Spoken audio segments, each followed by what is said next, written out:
महोदय, वह उस भारतवर्ष से कहीं अधिक बड़ा है जो कभी किसी भी ऐतिहासिक काल में या उसके पहले किसी एक छत्र शासन के अधीन रहा हो। आप जानते हैं कि भारतवर्ष इतना बड़ा देश है, पर संसार के और बड़े बड़े देशों की सैनिक शक्ति के सामने उसकी शक्ति बहुत कम है। इंग्लैंड, अमेरिका और रूस की सैनिक शक्ति के सामने हमारी शक्ति बहुत कम है। ऐसी स्थिति में हमारे सामने प्रश्न यह है कि क्या हम किसी के सामने झुक जाएं, किसी के साथ मिल जाएं, या अपने को तटस्थ और स्वतंत्र रखें।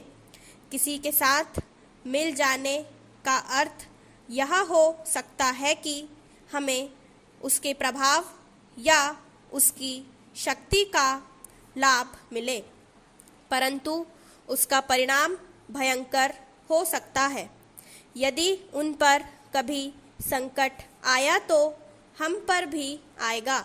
यदि हम अलग रहते हैं तो हम अपने पैरों पर खड़े होकर अपनी शक्ति से बहुत कुछ कर सकते हैं। हमारे प्रधानमंत्री ने इसी नीति को अपनाया है, और यद्यपि आरंभ में हमारे अपने देश में ही बहुत से लोगों ने इसको नहीं समझा था, पसंद नहीं किया, परंतु आज हम देख रहे हैं कि उसका परिणाम क्या हो रहा है।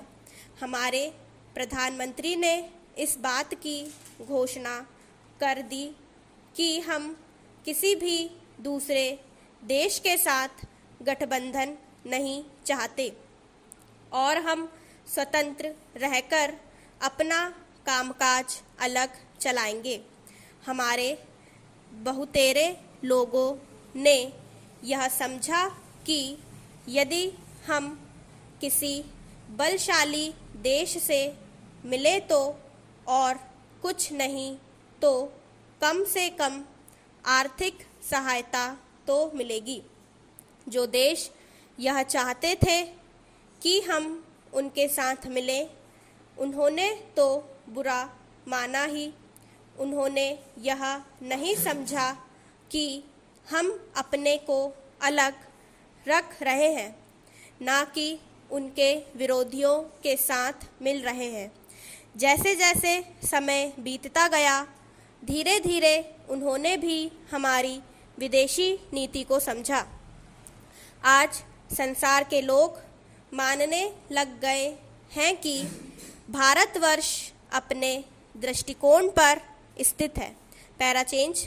इतना ही नहीं, बल्कि एक नए देश को, जिसे स्वतंत्र हुए अभी 55 वर्ष ही हुए हैं, जो स्थान मिल सकता है, उससे कहीं ऊंचा स्थान हमको मिल गया है और हमारा उत्तरदायित्व भी बढ़ गया है। मैं मानता हूँ कि इसी प्रकार यदि हम महात्मा गांधी के दूसरे सिद्धांतों को भी अपनाएं और उसके अनुसार आचरण करें तो इसका संसार पर बहुत प्रभाव पड़ेगा। स्टॉप।